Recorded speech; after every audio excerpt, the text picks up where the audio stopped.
Back to the markets now. Rising rates having a big impact on stocks this week, as all of you know. They're also affecting other parts of the bond markets. MonicaErickson is the head of investment grade group at DoubleLine Capital. It's nice to see you. Hi. After visiting with Jeffrey Gundlach yesterday. You say we're at an inflection point for investment grade bonds. I think we've been talking about interest rates going up for quite some time now, and we've been positioned conservatively in the investment grade space, specifically because duration is very high, meaning that there is a lot of interest rate sensitivity. So we've been negative on the investment grade market because of that.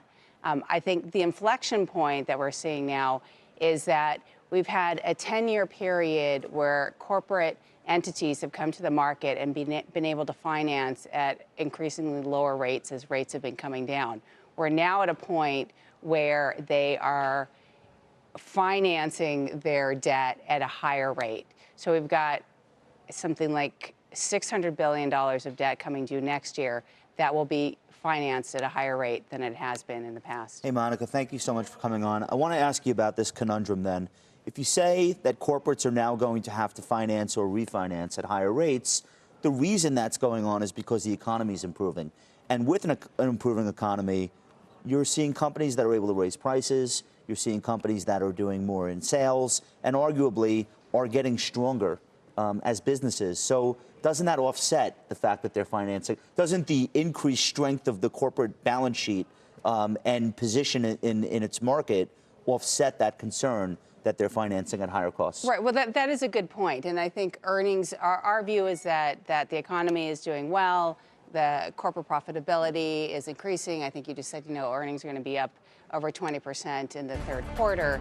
The issue is that absolute leverage is close to all-time highs. So while we've had earnings growing, we've had debt growing at a faster pace. Not the consumer, corporations. Corporate. I'm speaking specifically Agreed. about the investment-grade corporate market. On that note, a lot of us have noted, and I'm sure you have too, a wide swath of triple B that's out there. Correct. And the concern is, if you get into a recession, some point we will have a recession, and that gets downgraded. We all know that gaps down when you go from investment grade to high yield. Yes. The follow-on effects on ETFs, are you worried about that as all of a sudden people see these big drops in their investment grade ETFs as these triple Bs get re-rated and priced lower? Oh, for sure. That is something that we're monitoring very closely in the market. The triple B space is now half of the investment grade corporate market, whereas 10 years ago, it made up about 20% of the investment grade corporate market.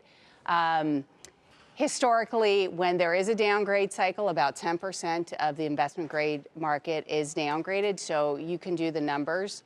If let's say the triple B space is at $3 trillion, our market's a $6 trillion market, we could be looking at a significant amount of downgrades. And the high yield market is a much smaller market than the investment grade market. So that's where the concern is. Can all of that paper get absorbed into the high yield market? Yeah, Jim Blabenthal, I know you have a question. I just want to point out for people that Dow has now gone negative.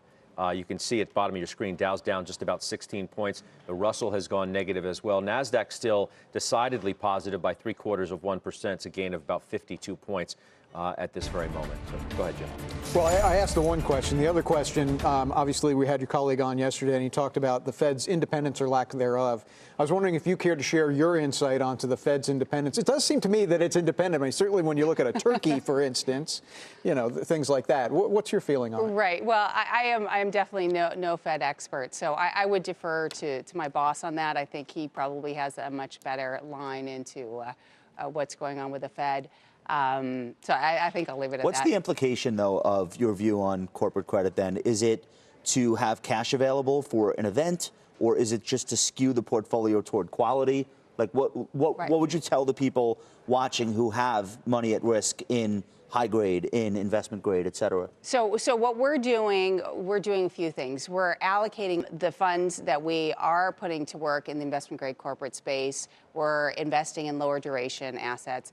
There has been an increase in floating rate notes issued into the space. So our allocation to floating rate notes, again, lowering the duration in the portfolio, and then going up in quality, where we feel like we are towards the end of a credit cycle. I'm not saying we're at the end, but we're definitely closer to the end than we were at the beginning. And so I think at this stage, going up in credit quality is also. Monica, thank you so much. Thank Monica you. Erickson is DoubleLine Capital's head of investment grade credit.